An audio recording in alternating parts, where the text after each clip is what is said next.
Ndewo. Ndewo. Ndewo kedu? Adịmma. Kedu ebe isi na-esonye anyị n'ụbọchị taa? So where are you joining from? Miami. Okay. What time is it in Miami now? 6. 6 p.m. Okay. Yes. On time. I'm coming in with Abby. Okay. All right.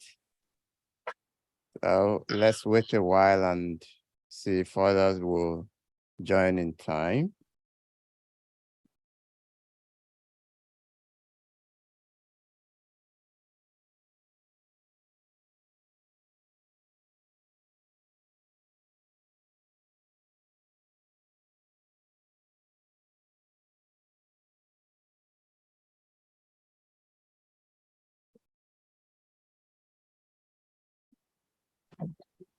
Hello.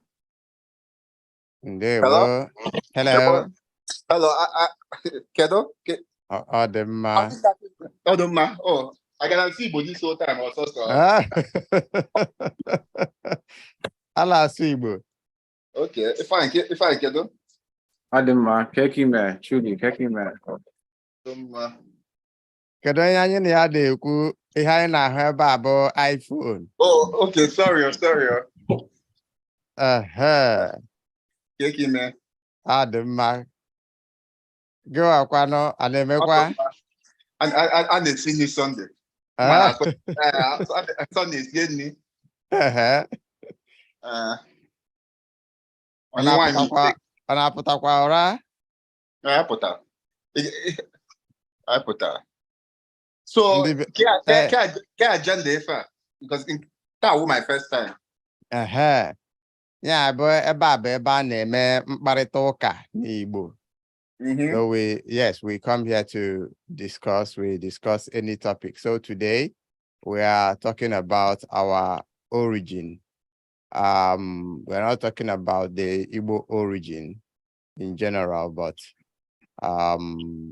our specific everyone, yes, individual, yes, you talk about your lineage, right? That's the paternal, from the paternal side. Of course, we only want to know, yes, if how many of us do still remember and how much you can remember as well. All right. So, and we understand all of us are not on the same level in Igbo language. We have beginners, we have intermediate, we have advanced level as well. So we, for a start, we'll allow English, Igbo, and Igbo. Yes, but at least before you're done talking, we would have used more than 5 words in Igbo language, and you would have also learned from some other person. All right. So today we'll do meet and greet. Everyone will get to talk about their family. It's okay if you don't want to say everything or give us the right information, but Sukeni Igbo, Sugodi Igbo, you get to speak Igbo. And of course, there will be a game. We have a game today, and we just wrap it up. It's not going to be a long one for today, but going forward, we can always, add more to it. Okay. Can you hear me though? Okay, ọ dị mma, nsogbu adịghị, anyị nwere ike ibido ugbu a, ndị ọzọ na-abatazi ha na-eme nke ha, onye bata o nwere ike akọwara ihe a na-eme ebe onye ahụ esonyekwa onye ahụ agwazi anyị. Biko enwere iwe by 6:30 ekwesịrị m ịpụ, so nsogbu adịghị, o nwere ike enwere ike ebido himself. Inwe ike ibido ma ya kwe gị ibido ma onye ọbụla dị njikere daalụ sọ. So before Bido, so part of the reason they made Fabrica, and that's people since America. So because me and them channel. So that's people former a lot. So it's from some things. So actually, like if I go for me personally, every Sunday because it's Chitakwam. Because look at in Nigeria, you know, when I find in class, school at Granville. So I like seminary. So I do so everything in guys so people can not so. And I get as you be all every now and then. So sometimes any each other the word. So sometimes I stammer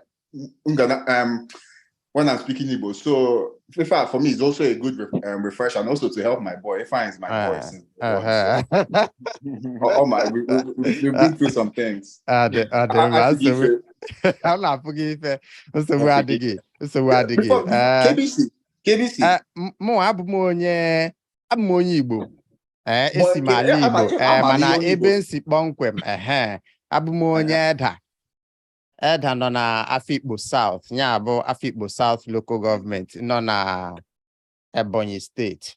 Na mbụ anyị nọ na Abia, sizie na Abia banye na Ebonyi. Mana tupu anyị abaa na Abia, anyị si na Imo, Old Imo State. Ya bụ Imo State nke gboo bịazi bịa banye Abia, si na Abia. Ugbu a anyị nọzi na Ebonyi. Onye makwa na ebe anyị ga-esi Ebonyi wee gaa, mana ọ ka bụkwa otu ala Igbo ahụ. The reason you drove back, na Igbo na-asụ na N'Imo na Ebonyi na Anambra the difference. Ọ na-adị iche. Ọ na-adị different. So mana ịma na asị na Igbo na-asụ n'olu mana akwa ụkwara ọ bụrụ ofu. Ya bụ ndị bekee asị we have a dialectal differences, but of course we get to understand ourselves. Yawa ma onye Anambra ma onye Imo ma onye Enugu anyị niile ọ bụ otu asụsụ ahụ bụrụkwa otu Igbo ahụ, ma ndị ụmụnna anyị ha ndị nọ na Delta ma ndị nọ na Rivers ọ bụ Igbo ka anyị bụ. Enweghị Delta Igbo, enweghị Delta Ebonyi. Igbo bụ Igbo, Igbo bụ Igbo. Nke a bụ eziokwu. Ọ dị mma. Ọ dị ka mụ a ga-ebido mmecha nke m onye ike ekwere obido. Aha m bụ Osita Adịmma. Osita Adịmma Ọdụkọ. Abụ m onye Igbo, abụ m nwafọ Igbo, abụ m onye Eda. Ọ bụrụ na ịma ebe a na-akpọ Ọhafịa, mana ha na ma mkpụrụ m ite ndị awụ ndị ụmụnna anyị nọzi na Abia steeti ugbu a. Asụsụ anyị na-eyikwa onwe ya ugbu a. Ọ dị ka nwere ike icheta aha nna m. Ịghọtago aha nna m bụ Ọbasi, mana agwa gị na aha m bụ Osita Adịmma Ọdụkọ. Ya Ọdụkọ ahụ bụ gịnị? Ya ozi onye mụtara nna m bụ Ọbasi, mana ịma ka Igbo si aza a na-aza aha ya abụghị abụ aha ezinụlọ anyị. Ya bụ nna m bụ Ọbasi mụtakwaranụ mụ na nwanne m nwoke Udoka, mana onye mụziri ya bụ Ọbasi bụ onye Ọdụkọ. Ịghọtago? Onye mụkwanụ Ọdụkọ bụrụ onye Uduma. Ka ezikwana onye mụrụ Uduma aha ya bụ gịnị? Akahe. Kedu onye mụrụ Akahe? Onye mụrụ Akahe bụ Igbe. Kedu onye mụrụ Igbe? Onye mụrụ Igbe bụ Etu. Etu.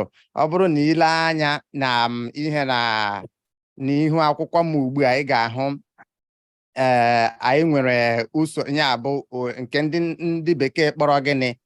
Father, grandfather, great grandfather, great great grandfather, great great great grandfather. Ya bụ nna. Enwere nna, nwee nna, nwee nna, nwee nna. Otu ahụ ka ọ dịkwa na-agazi. Ya bụ n'ihe ama etu nsi wee kọwaa ya, otu nsi wee kọwaa ya ugbu a. Nna m bụ onye? Nna m bụ Ọbasi. Nna m bụzi onye? Ọdụkọ. Nna bụzi onye? Uduma. nna mbuzi onye akahe. Nna mbuzi onye igbe. Ya nke m gafere ya ebe a ọ bụrụ ihe na ole 1 2 3 4 5 ya bụ nke m dị 6 maka ebe ọ kwụsịrị bụ na eto ebe ahụ ka m chetara ịghọtago asị na ịma na onwe etu anyị si na-edetu ihe dịka ndị mba Afrịka mgbe gboo onwe ike ọ na-eru na-echeta dị ebe anyị bidoro mana ebe m nwa kwụsịrị ugbu a bụ na eto amaghị m onye mụrụ eto emekwa ka m ga jụọ asị o nwekwa ike ịjụ asị ugbu a echeta ma gwa gị ọ dị mma ya bụ otu a ka anyị si n'ezinụlọ anyị kwa na anyị dị 5 mana anyị dị nwaanyị 2 ịma na ihe anyị na-akọ kịta abụ maka ezinụlọ nke nna ya bụ ndị bekee asịghị paternal generation ọkwa ya ya ka m kpọtara ugbu a ọ bụrụkwanụ ndị bekee ugbu a ga-asị na ọwụ ihe na 6th generation ọkwa ya ọ dị mma ka m marakwa ịma na amachaghị m asụ bekee ọ na-agba m aka ekpe ọ dị mma daalụ kedu onye ọzọ onye ga-echetali nke ya amaghị m otu ahụ agafere mba nsogbu adịghị ọ bụ ebe ọbụla onye chetara anwụrụ Izuchukwu dị egwu mgbenu esi m Anambra steeti Nnewi Rural Local Government adị m 30 years afọ ya bụ afọ 30 wu Louis Ogbenu mpewu Izuchukwu Ogbenu ebe ahụ ka m kwụsị ọ dị mma ịgbalịkwa ike na side mama m afọ ndị asị Otolo Nnewi Otolo local government afọ ewu Ojukwu Caskit ya bụ ọ bụ onye Nnewi ọ bụ onye Nnewi Enugu ọ dị mma onye Nnewi mana o si Otolo local government ọ dị mma ya bụ nke a bụ akụkụ nke nne gị ọ dị mma side nne m akụkụ nne gị nsogbu adịghị ebe ahụ mana ebi m Enugu for most of our life oge m bi Nigeria I got Nnewi for Christmas ife dịka Christmas but anyị bi n'Enugu so so nke ahụ my side onye ọzọ chọrọ ịbata biko ọ dị mma biko onye nwere ajụjụ onye nwe ajụjụ ya jụkwa anyị if you have any question please do let us know onye nwe ajụjụ ya jụọ anyị ọ dị mma onweghị onye nwere ajụjụ biko no so we are discussing our origin individual, right? I just talked about my own, that's my father, grandfather, great-grandfather up to 6th generation, right? So that is what we are talking about today. You can do yours in English. You can also do in English. We are all here to speak. With time, we'll get to speak Igbo only. Maybe not today, maybe not the next one, but with time, we are here to learn. We are here to practice our language, right? Correct. Which is Igbo. So you know the aim already, you know the goal already. The goal is to save our identity.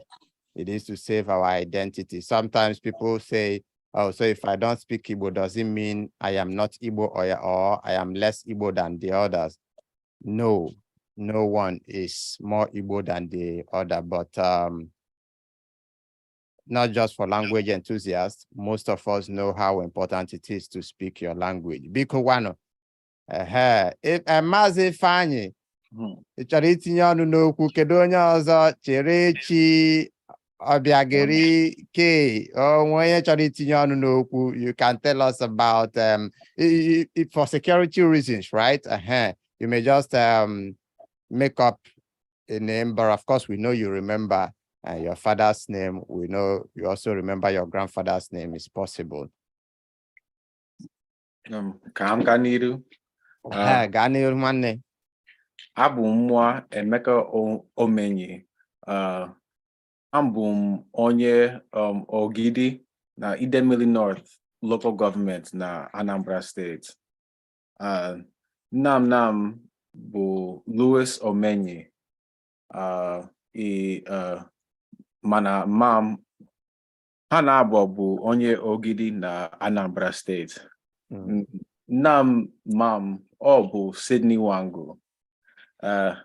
Ebe kam ga kwụsị. Ị kpọrọ nnọọ gawa mana ị ga-anọ n'akụkụ nke nna gị. That's your father's side, the paternal side. Continue that way. If you remember the 10th, you know, if it's 100, you know, if you can remember the very beginning, when God created the very first man from your father's side, continue.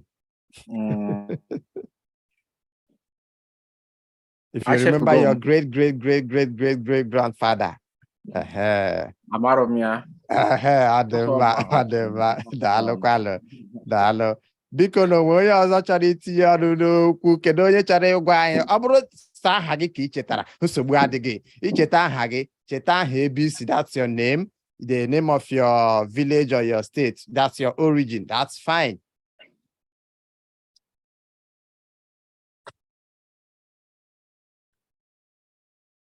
Cherechi o.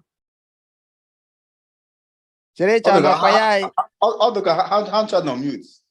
Cheregodi ka ngwa ha site ha gbanye igwe okwu ya. Onye ọbụla biko na onye chọrọ ikwu okwu, gbanye igwe okwu gị, turn on your microphone and mute yourself.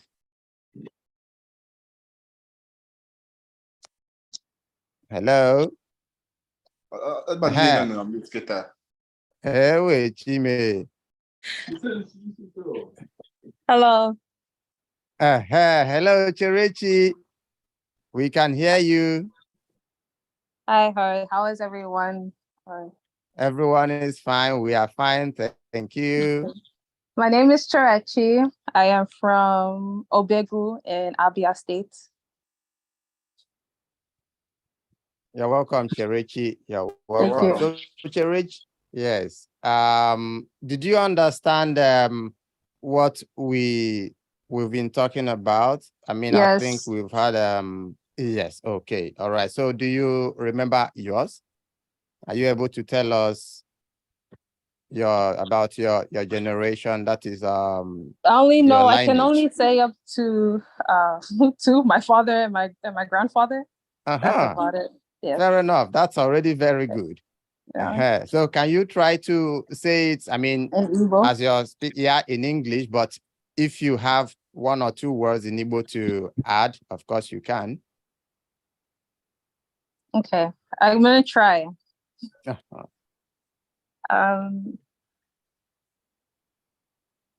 Okay, so I don't know. Deka ahambo. Okay, ahambo Cherechi Angemele. So aham ahannam. And ahannam bu Richard Angemele. I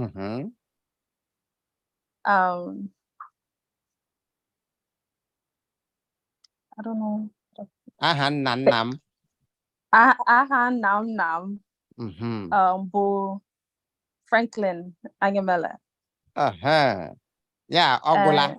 Okay, that's it. All right. Thank you. Ogula. I got say Ogula. Dalo. Dalo. Isi na Abia State. Kede bi isi na Abia State? Well, I'm from Aba, but the village itself, is Obegu. Odema. Dalo nwanne. Dalo Ibaliala. Dalo kwa.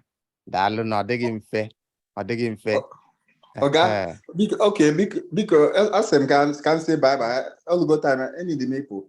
Oh, you kwesịrị ịpụ ugbu a. Next Sunday, my dear cause. Mba nsogbu adịghị anyị na-eme ya kwa ụbọchị ụka anyị ga-ezitere gị ozi ka ị kwado akwado ọ dị mma daalụ ka emesịa ọ dị mma ọ bụ nwanne m ọ bịagịrị. Hello. Good evening, everyone. Good evening. Everyone. How are you guys doing? Everyone is fine. Everyone is fine. Yes. So just to let you guys know, Charity is actually my cousin. Charity is my cousin. My brother is listening on the YouTube. I told him to join the Zoom, but he's out and about, so he may join as well. All right. But speaking of what we're talking about, my family, let me see, my dad is his name is Obiefina Ezike. Okay,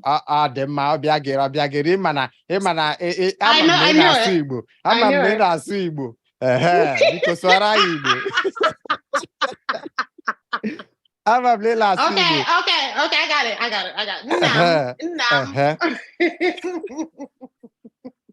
Nnam bo Obiefina Ezike. Na nnam bo nnam bo Sam. Oh my goodness, just Samuel. I know my brother who's listening is going to kill me. Samuel Ezike as well.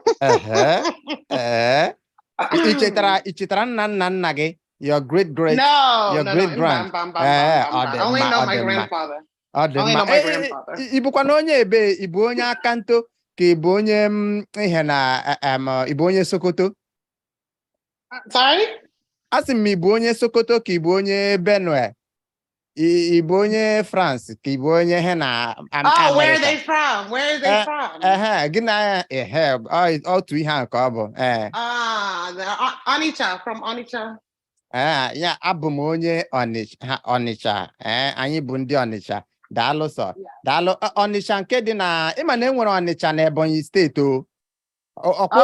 okweredo n'anya enwere Ọnịcha na Ebonyi steeti enwezi Ọnịcha na ihe na Anambra kedu nke ọ bụ nke Ebonyi steeti ka nke Anambra Anambra nke Anambra daalụ nne nnọọ ya gazie nnọọ ọ dị mma.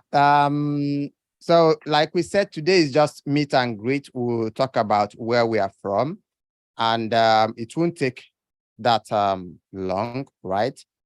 But I also prepared a very interesting game, right? So we would have done truth or dare, but today we only have truth questions, right? And fortunately, they are all in Igbo. And even better, they are also written. So, Ole Kanye Deba, those who can participate, unfortunately, are those in those who joined via Zoom.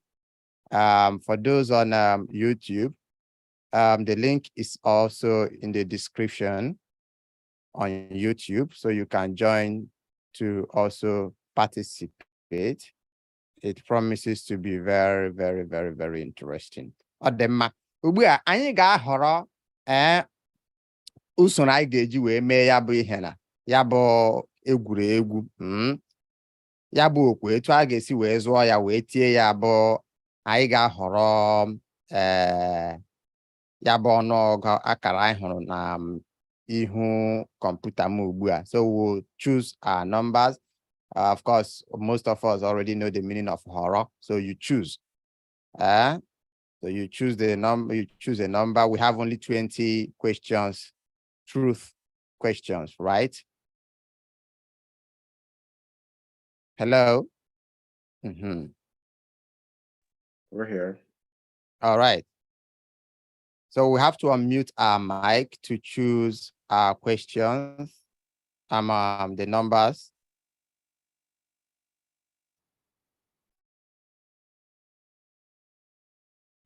So I'll go first.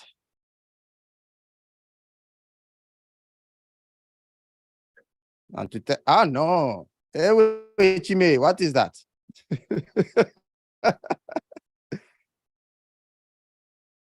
No. So we can choose from 1 to 20. I think we are still up to 4 here, right? Or did someone leave? Yeah, I think. I think Charity just left. I think she's having difficulty. I think she's gonna join back in. All right. So when she comes back, she can choose them. So let's just choose from 1 to 6. We can come back to choose again. Or I don't know. Let's choose from 1 to 10. So I'll take number 1. Mbụ eji m nke mbụ, ahọrọla m nke mbụ. So probably we'll use this expression. Ahọrọ m nke mbụ. I choose number 1. Ahọrọ m. I choose.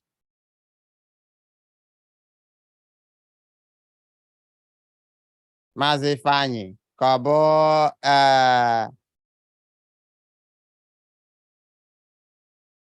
ọbịagịrị ka n'ebe ahụ? I'm here. I'm sorry. I'm trying to cook too while I'm doing this. I'm sorry. Okay, so Aharom, let me see, number 5. Nke ise, ahọrọ m ise. Daalụ. Aharom ise. Ọ dị mma, Maazị Ifeanyi, kedu nke ị họrọ?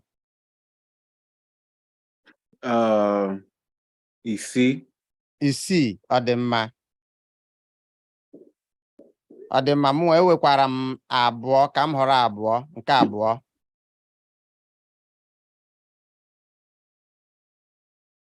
Maazị Ifeanyi na Lọlọ Bịagịrị, kedu? Ahọrọla m abụọ, 1 na 2. 1 na 2. Gị nwa ịhọrọ 6, kedu nke ọzọ ị were? Asatọ. Asatọ, ọ dị mma.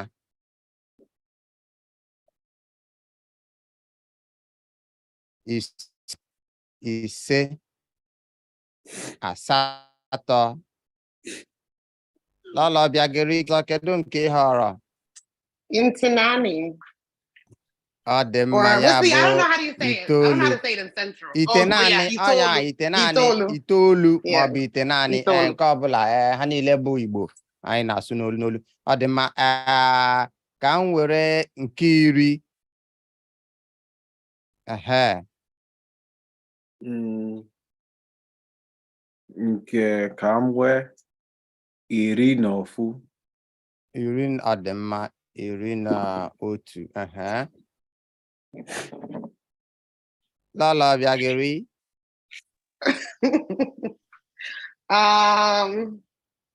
I don't know how to, I don't know how to do over 10. I don't know how to count over 10. So you can just do it in English. Someone will let you know how it's said in Igbo. Okay, 12. 12. Iri na abụọ. Ọ dị mma. Ugbu a ka anyị kwụsịgodi ebe a. 12. So we'll stop here. 12. All right. Okay, so you take note of your numbers. Onye ọbụla gbado anya ka o wee cheta akara ya. Mụ anyị were m 1, 2 na 10. Ọkwa ya? Ọkụ ya. Maazị Ifeanyi, I were 6. Asatọ na 11. Asatọ na 11. Lọlọ Bịagịrị, I were 5 na 9. Ya bụ itenani na 12. 12. Ọ dị mma. Ugbu a ka anyị bido. O ruola n'omume onye agbala ọsọ. Please remember, it is truth questions. There will be no there today. Just truth. Oh, so I get to start. Ajụjụ nke mbụ. Question number 1. Right now you should be able to see your question. Are we able to see our questions? Yes, I can see it. Ọ dị mma na ma ọ dị mma. Kedu mgbe ikpeazụ ị nwetara ozi site n'aka onye hụrụ n'anya nke bi n'ebe dị anya? Hey. Kedu mgbe ikpeazụ ị nwetara ozi site n'aka onye m hụrụ n'anya nke bi n'ebe dị anya? Ọ dị mma. Ka m chekwa ya eche o. Kedu onye mmakwanụ bi ebe dị anya? Ọ dị mma. Mụ na nne m kwuru na nwanne ụnyaahụ kwa Friday ka ọ bụ. Nwanne ụnyaahụ bụ Friday. Nwanne ụnyaahụ bụ Friday. Mụ na nne m kwuru. Mụ na ya kwuru n'ekwentị. Otu ahụ ka m si wee nweta ozi ya. Ọ dị mma. Ọkwa unu ghọtara ya bụ ajụjụ? Lolo Biagiri, ghọtara ya bụ ajụjụ? Do you understand the question? I'm sorry, I wasn't. Say that one more time. I'm sorry, I'm trying not to burn this food. Say that one more time. Icheta na nke mbụ ajụjụ nke mbụ. Mine is question number 1, right? Kedu mgbe ikpeazụ ị nwetara ozi site n'aka onye hụrụ n'anya nke bi n'ebe dị anya? So when was the last time? The last time you received a message? When last time you heard from someone that you love that lives very far from you? So that question is for me. Okay. Very easy question. All right. So I've answered already. Adema Mazi Fanyi. Ajụjụ nke 6. Gịnị bụ ihe kacha atụ gị ụjọ?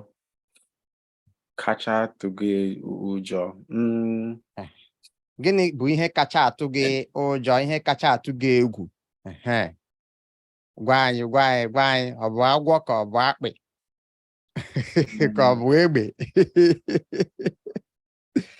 O nwere ihe na-akachi ọtọ m. Ọ bụghị ihe na-atụ gị ụjọ n'ụwa anyị pụtara?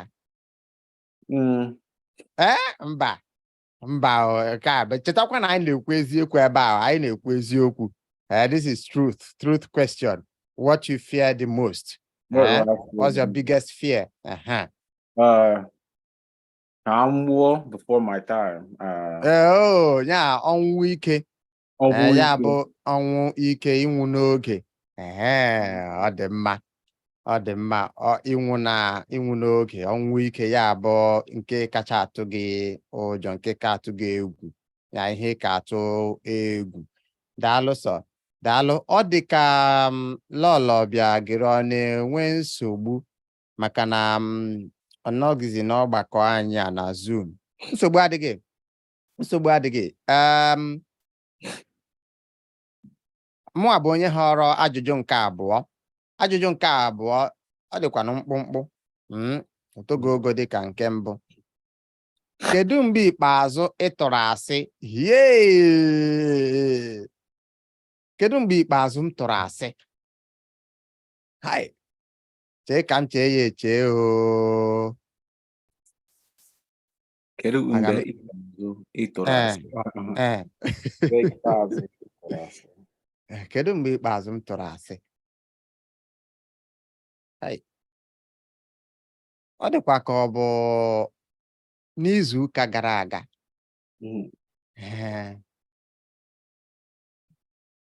Ọ dị ka ọ ga-abụ izu ụka gara aga. Onwe onye mụ na ya na-ekwu n'ekwentị. Ọjọọ mma nọ n'ụlọ, nsị ya na anọghị m n'ụlọ. Mgbe ahụ ike gwụrụ m. Ọ dị ka ike ọ gwụrụ m mgbe ahụ, nchi ihi ụra, nsị ya na anọghị m n'ụlọ. Ya bụ mgbe ikpeazụ m tụrụ asị. Ọ dị mma. Maazị Ifeanyị, ọ mụ na gị ga-emecha ihe a. Oge agakwala. Ajụjụ gị nke asatọ. Ị họrọ nke asatọ. Ajụjụ asatọ. Kedu ihe kacha njọ imetrụla? Kemgbe nne ji mụọ gị. Kedu ihe kacha njọ imetrụla?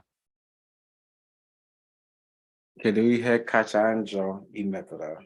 What was the worst thing I've done since I was born? The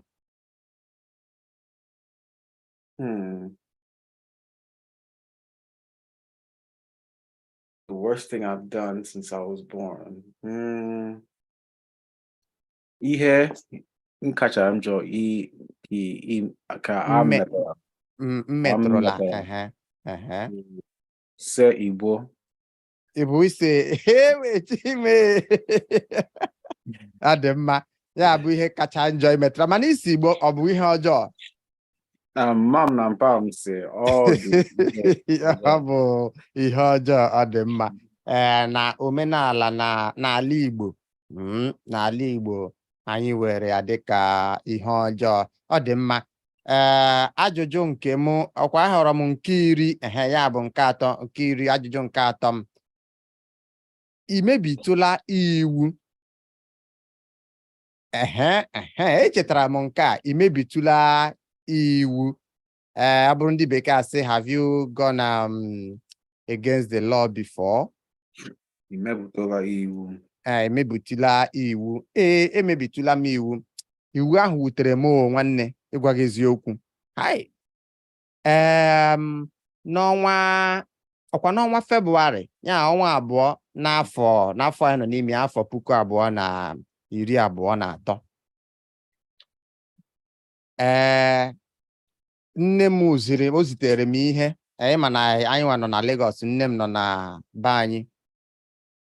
O si na be anyị zitere m ihe na nri. O nwere nri dị be anyị na-achọkarị ihe dị ka edo ma ọ bụ adụ.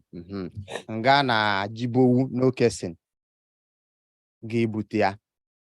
Echefuola m na okporo ụzọ m si ala na ọ wara apa otu a, ya na ọ dị abụọ. Nke na-aga otu a na-aga ebe ọzọ, ihe dị ka Mushi.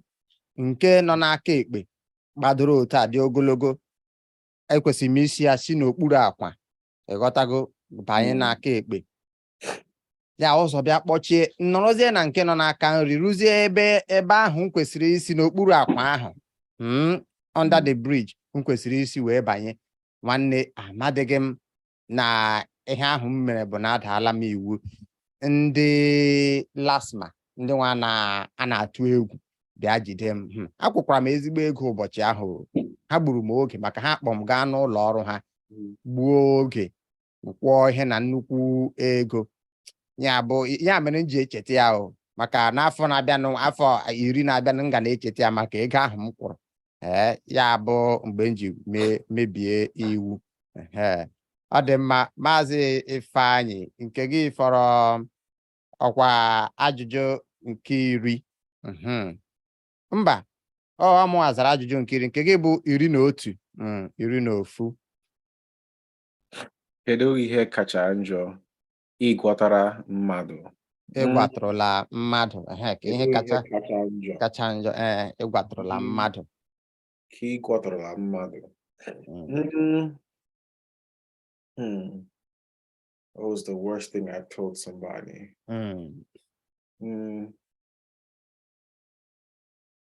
The worst thing I've told somebody.